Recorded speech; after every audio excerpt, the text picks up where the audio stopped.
Hola, hola a todos. Yo soy su profe de estadística. Quería hacer un video cortito para explicarle la primera parte de la materia. Así como les digo en este espacio y les cuento en este espacio un poco de población, de muestra, la importancia de poder distinguir entre población y muestra, poder determinar la diferencia entre una u otra, tener bien en claro que cuando hablamos de la población hacemos referencia al conjunto grande que nosotros vamos a analizar o de dónde vamos a sacar los datos. Resulta que cuando hablamos de un análisis poblacional, hacemos también referencia a que eso nos lleva mucho tiempo y tal vez mucha inversión de dinero. Del análisis poblacional que más conocemos es el censo. Y yo creo que todavía nadie conoce los resultados de los censos realizados, así que por lo visto tenemos gasto de tiempo y dinero y por ahí lo que tiene que quedar claro, por ahí no, perdón, lo que tiene que quedar en claro es que el análisis estadístico tiene un solo objetivo: resultados para la toma de decisiones. Ahora bien, si voy a hacer un análisis poblacional y pasa tanto tiempo para tener resultados, ¿cómo puedo tomar decisiones que estén cercanas a la realidad si el tiempo ha pasado? Entonces ya ese tipo de datos no me servirían para acercarme a la realidad, por ejemplo, de la población. Por esa razón, después de muchas investigaciones, se pudo determinar que más allá de hacer un análisis poblacional, también es válido hacer un análisis muestral. Hablar de muestra, por ejemplo, todo esto que les estoy diciendo también está en el texto, lo pueden encontrar en cualquier teoría de cualquier texto, internet o demás. Pero les quiero contar con mis palabras que hablar de muestra implica elegir un conjunto más pequeño de esa población. Hablar de muestra implica tener también en consideración ciertas características que son importantes y que definen una buena muestra. Y entre esos hablamos de que tiene que ser aleatorio y representativa de la población. Esas son características que una muestra tiene que tener sí o sí. ¿Qué es ser aleatorio y representativa de la población? Significa que, por ejemplo, aquí ustedes están mirando una hojita de Excel, yo hice un relevamiento, supongamos, hice un relevamiento en bueno, siempre doy ejemplo de más o menos parecido por los valores chiquitos, de las distintas salas cuna de la ciudad de Córdoba. Ahora bien, ¿cuál es mi población? Todas las salas cunas de la ciudad de Córdoba. En este estudio a mí no me interesan las salas cunas de Jesús María, ni de Colonia Carolla, ni de que están fuera de la ciudad de Córdoba. No me interesa. Mi población de estudio será las salas cunas de la ciudad de Córdoba. Bien, las salas cunas de la ciudad de Córdoba son un montonazo. Entonces, ¿qué pasa? Necesito elegir alguna. ¿Qué tengo que considerar? Tengo que considerar que voy a tener que elegir salas cunas que se encuentren alrededor de la ciudad, o sea, dentro de la ciudad, pero por fuera del centro del casco céntrico, las que están dentro del casco céntrico, eso es aleatorio. Un poco al norte, un poco al sur de la ciudad, un poco al este, otro poco al oeste. Las salas cunas que tienen niños a la mañana, a la tarde, a la noche, de los barrios que son más carenciados, de los barrios de pleno centro. Eso es representativo de la población. Esas dos características son súper importantes para poder tener resultados o valores, o a partir de esos valores hacer un análisis que de verdad se acerque a la realidad. No nos olvidemos nunca que el objetivo principal del análisis estadístico es tener valores que representen una realidad y que además nos sirvan para la toma de decisiones. La palabra clave acá es la toma de decisiones. Entonces, bien, ya tenemos nuestra población definida. ¿m? Después de tener la población definida, elegimos una sala cuna, otras a la cuna, preguntamos sobre las edades de estos niños, porque de repente la situación que quiero plantearles es hacer un análisis de las edades de los niños de las distintas salas cunas de la ciudad de Córdoba, con el objetivo de poder proveerles, a partir del análisis de las edades de estos niños, una alimentación acorde a su edad. Supongamos que el Ministerio de Salud quiere enviarle a estos niños alimentación que sea acorde, que sea nutricional, pero en un rango determinado y por edades. Esto, por supuesto, lo estoy inventando para el momento. Después vamos a hacer ejercicios también con enunciados que sean súper claros. Pero bueno, viene al ejemplo. Y quería darles un ejemplo de manera rápida.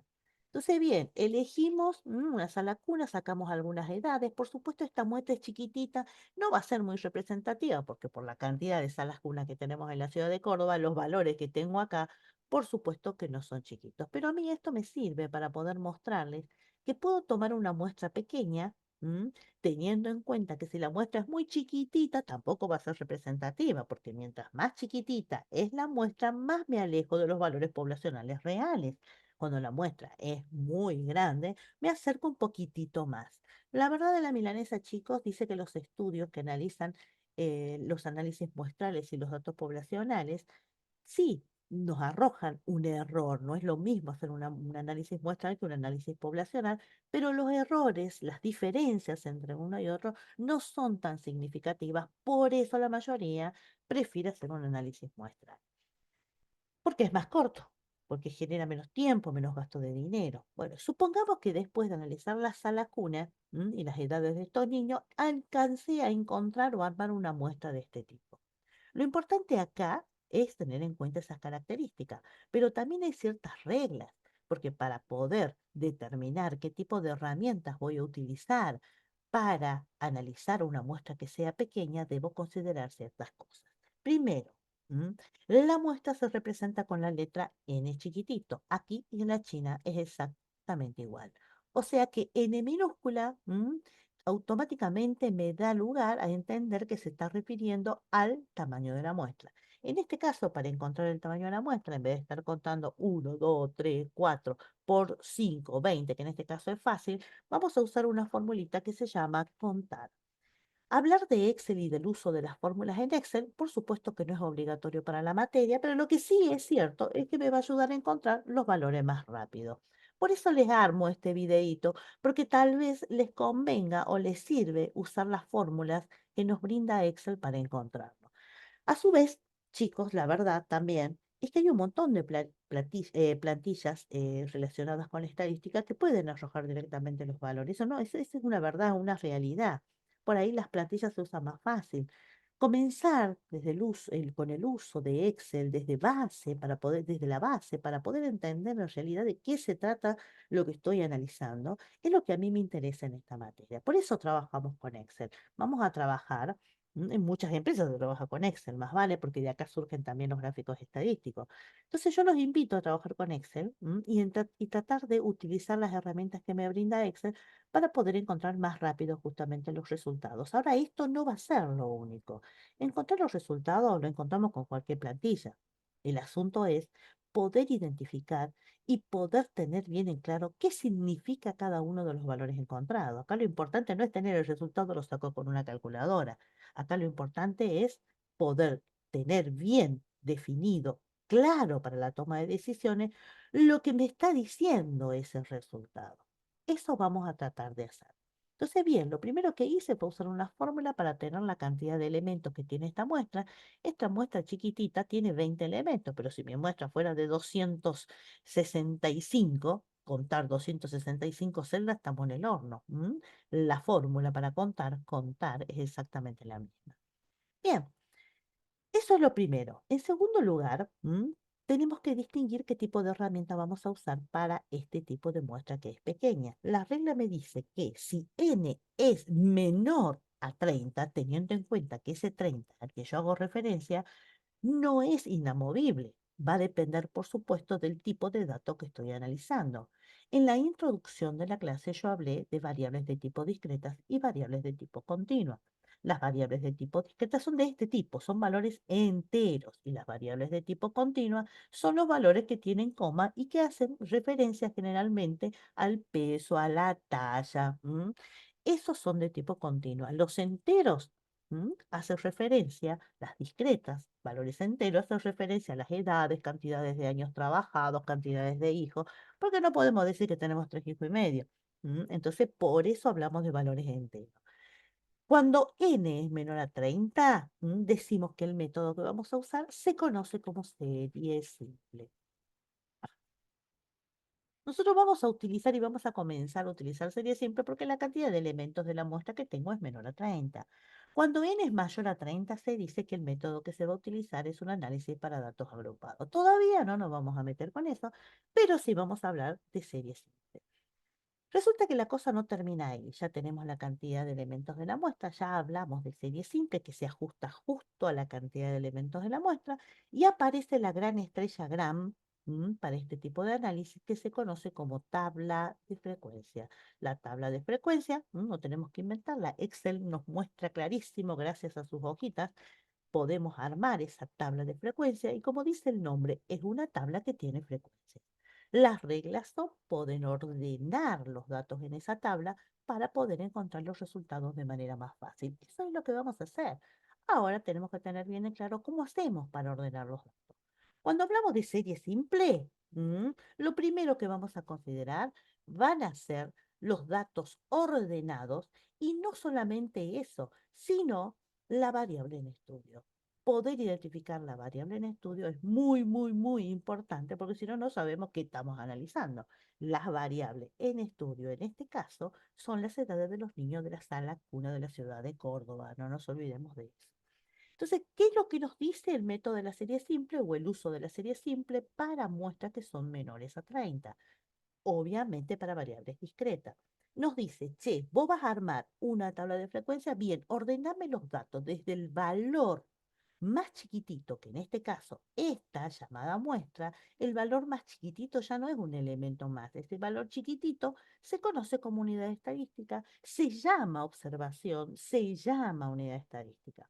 ¿Qué me dice? Ordename desde la unidad estadística más chiquita, bien, venga el uno, hasta el valor más grande de toda la muestra. En este caso, el valor más grande de toda la muestra, como lo podemos ver, mm, es el 5, que es la edad del niño más grande. Bien, entonces vamos a ordenar de manera consecutiva, sin que falte ninguno.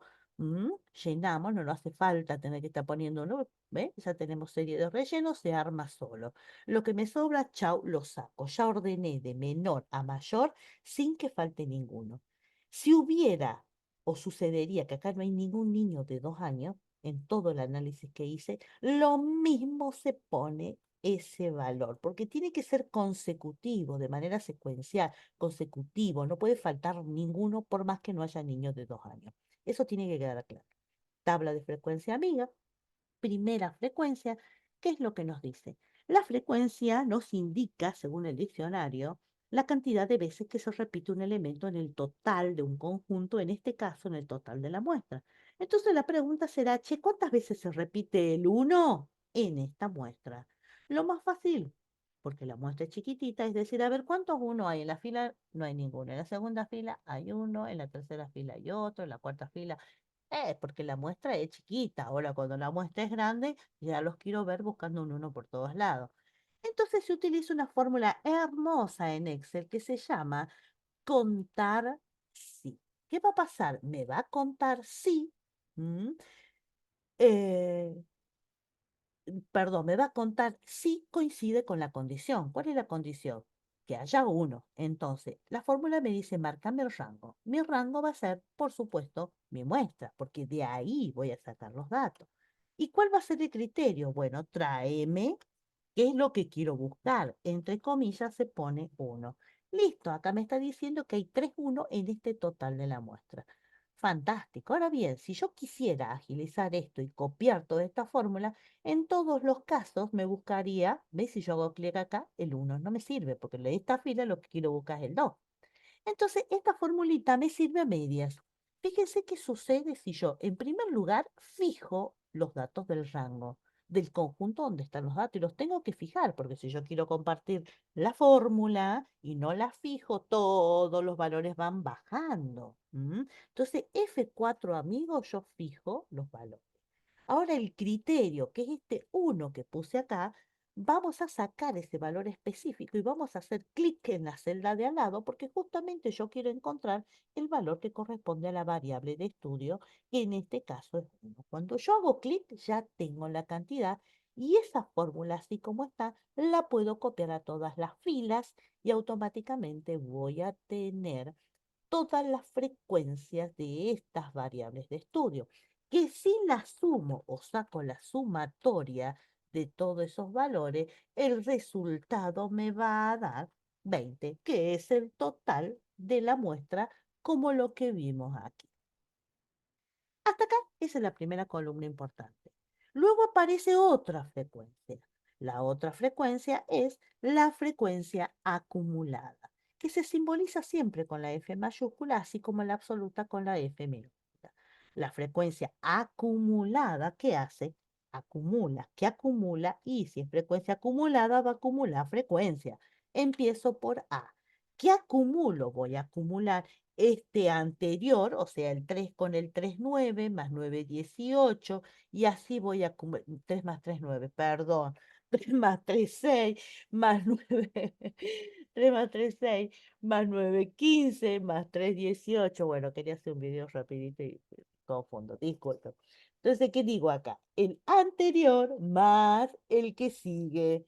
Listo. Eso es todo lo que tengo que hacer porque automáticamente esa operación de sumar el anterior más el que sigue me da como resultado un valor que en este caso es 6 y que a su vez puedo compartir con el resto. Listo, ya tengo todo el acumulado. La tercera columna importante para esta tabla de frecuencia es la que se conoce como frecuencia relativa. La frecuencia relativa es la columna más significativa de la tabla de frecuencia porque me muestra en porcentaje los valores. Para encontrar la frecuencia relativa, lo que hacemos es dividir f dividido el total de la muestra. Esa es la frecuencia relativa. La frecuencia de esa fila, que en este caso es 3, dividido n, que en este caso es 20 y está acá. Recordemos que si yo voy a compartir la fórmula, ese 20 tiene que mantenerse fijo. Por eso marco clic F4, bingo, ya lo tengo fijo. Estiro, estiro para todas las filas y en la barra de tarea, acá está el porcentaje, no tengo que multiplicar nada. Hago clic, pum, lo tengo en porcentaje. Le pongo un par de decimales si es necesario, como es cero lo dejo. Y por supuesto la suma de todos esos porcentajes me va a dar un 100%, que es el total de la muestra. Así obtengo la frecuencia relativa y como están viendo y está en porcentaje, cada valor que me da esta fila es totalmente significativo. ¿Por qué? Porque acá me está diciendo, che, el 15% de quién, de los niños, ¿m? De esa sala cuna tienen un año. El 45% tienen 3 años. El 15% tiene 4 años. Por eso es totalmente significativa. Me revela los datos con simplemente mirar los valores en porcentaje que ustedes están viendo en este momento. ¿Mm? Más importante de todo, tener en claro estas frecuencias, frecuencia absoluta, frecuencia acumulada, frecuencia relativa. Esto es parte de la tabla de frecuencia, es la forma de ordenar los datos, es la forma de tener organizados los datos para poder ver los resultados de manera más clara y por supuesto poder analizarlos a partir de la fórmula y por supuesto poder tomar decisiones a partir de esto. Yo quería mostrarle un análisis simple, palabras cortitas sobre las definiciones que estuve hablando, mostrarles cómo organizar los datos con las tablas y por supuesto en nuestro encuentro próximo, en nuestra clase próxima, seguiremos analizando, buscando las medidas de tendencia central que corresponde a la media mediana moda. Yo quería mostrarles esta tablita, quiero que la vean, ¿sí? Y a partir de aquí vamos a analizar esas medidas utilizando Excel. No nos olvidemos que existen plantillas que me dan los resultados rapidísimo, como les dije, también la vamos a usar, pero creo que el objetivo aquí es entender qué es lo que hacemos a cada paso, pero más que nada, qué significa cada caso o cada paso que estamos haciendo, para encontrar cada uno de esos detalles en el análisis estadístico, porque es importante la toma de decisiones correcta a partir de los resultados obtenidos. Chicos, por supuesto, estoy a su disposición, ¿sí? Cualquier cosa me preguntan, tenemos el grupo de WhatsApp, yo voy a pegar este video y estamos en contacto.